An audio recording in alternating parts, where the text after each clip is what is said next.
Hello guys, আজকে আমরা Telugu movie Ramayana বানাম এই মুভির সম্পর্কে জানতে চলেছি।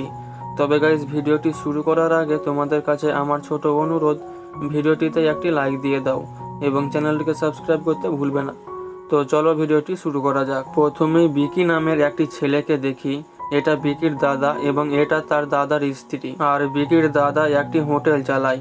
তারপর বাবুরাও বলে একজন আসে এবং হোটেল বন্ধ করতে বলে, আর হোটেলের সার্টিফিকেটটি নিয়ে চলে যায়। সেটা সরকার থেকে বিকির দাদা পেয়েছিল। তখন বিকির দাদা পুলিশ কমপ্লেন করে, কিন্তু পুলিশ বাবুরাও এর বন্ধু ছিল, তাই তার কোনো কিছুই হয় না। বাবুরাও পুলিশের সঙ্গে মদ খাচ্ছিল, তখন বিকি একটি জ্বলন্ত হারিকেন বাবুরাও এর দিকে ছুড়ে দেয়। ফলে পুরো ঘরে আগুন লেগে যায়, কিন্তু তাদের কোনো ক্ষতি হয় না এবং বিকি সেই সার্টিফিকেটটি নিয়ে চলে আসে এবং যেখানে ছিল সেখানে রেখে দেয়। পরের দিন সকালবেলা রাজারামের কাছে পুলিশ আসে, মানে বিকির দাদার নাম রাজারাম আর কি। পুলিশ বিকিকে ধরতে এসেছে। রাজারাম পুলিশকে বলে বিকিকে কেন ধরবে।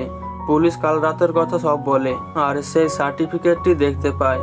রাজারাম বলে, আমি বিকিকে থানায় নিয়ে আসছি, আর পুলিশটি চলে যায়। রাজারাম বিকিকে নিয়ে থানায় যাচ্ছিল, তখন বিকি দৌড়ে পালিয়ে যায়। যেতে যেতে বলে, আমি কিছু না করে বাড়ি ফিরবো না, আর ট্রেনে চেপে পড়ে আর হায়দ্রাবাদ থেকে কলকাতায় চলে আসে। বিকি এক জায়গায় বসেছিল, তখন গুপ্তা নামের একটি লোক কিছু রাস্তার ছেলেদের খাওয়াচ্ছিল। তখন বিকিকে দেখতে পায় আর বিকিকে ডাকে এবং কিছু খাবার দেয় খাওয়ার জন্য, কিন্তু বিকি বলে, আমার কাছে কোনো টাকা নেই। গুপ্তা বলে, টাকা লাগবে না। বিকি বলে, তাহলে কোনো কাজ? গুপ্তা বলে, কোনো কাজ করতে হবে না। বিকি বলে, তাহলে আমি এই খাবার খাবো না, কারণ আমি এমনিতে কারো কাছ থেকে কোনো জিনিস নিই না। বিকির এই কথা শুনে গুপ্তা ইমপ্রেস হয়ে যায়। তবে এই সময় মুখার্জি নামের এক গ্যাংস্টারের রাজত্ব চলছিল।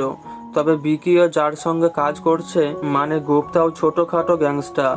তারপর গুপ্তা একটি টেন্ডার পাওয়ার জন্য 2 কোটি টাকা নিয়ে অফিসে যাচ্ছিল, তখন মুখার্জি গুপ্তাকে আটকে নেয়, অফিসে যেতে দেয় না, যাতে টেন্ডারটি গুপ্তা না পায় সেই জন্য।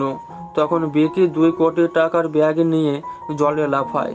তারপর দেখি গুপ্তা টেন্ডার অফিসে বসে আছে, আর অফিসের লোক বলে 10 মিনিটের মধ্যে না এলে তখনই বিকি টাকা সমেত ভিজে গেছে, আর টাকাগুলো অফিসে দেয় এবং টেন্ডারটি পেয়ে যায়।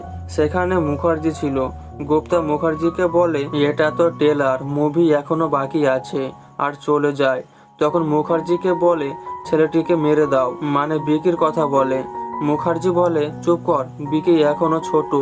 তারপর বিকি বড় হয়ে যায় এবং মুখার্জির লোকের সবাইকে মারতে থাকে এবং মুখার্জি যে ভয় তৈরি করেছিল সেটা আস্তে আস্তে নিভতে থাকে। তারপরেই মাইকেল গুপ্তাকে ধরে নিয়ে আসে এবং মারে, আর সেখানে বিকি চলে আসে এবং সবাইকে মারতে থাকে এবং গুপ্তাকে নিয়ে চলে যায়। তারপরে ধর্বি নামের একটি মেয়ের সঙ্গে পরিচয় হয়, আর বিকি আর ধর্বি একে অপরকে ভালোবেসে ফেলে। তখন ধর্বির ফ্যামিলি বিকির সঙ্গে কথা বলতে আসে, কারণ তাদের বিয়ে দিতে হবে। ধর্বির ফ্যামিলি বিকিকে বলে, তোমার কোনো ফ্যামিলি নেই? বিকি বলে, না, আমি অনাথ। তখন ধর্বির ফ্যামিলি, মানে ধর্বির বাবা, বিকিকে কথা শোনাতে থাকে, তোমার ফ্যামিলি নেই, একজন অনাথের সঙ্গে আমার মেয়ের বিয়ে দেব না, আরো কত কি কথা শোনায়। তখন বিকি বলে দেয় তারও একটি ফ্যামিলি আছে হায়দ্রাবাদে এবং সে কেন পালিয়ে এসেছিল সেটাও বলে। ধর্বির বাবা বলে, ফ্যামিলিতে ঝামেলা হতেই থাকে, তুমি তোমার ফ্যামিলির সঙ্গে পরিচয় করিয়ে দাও। আর এখানে ভিডিওটি শেষ হয়। তো দেখা হচ্ছে পরের ভিডিওতে। Thanks for watching.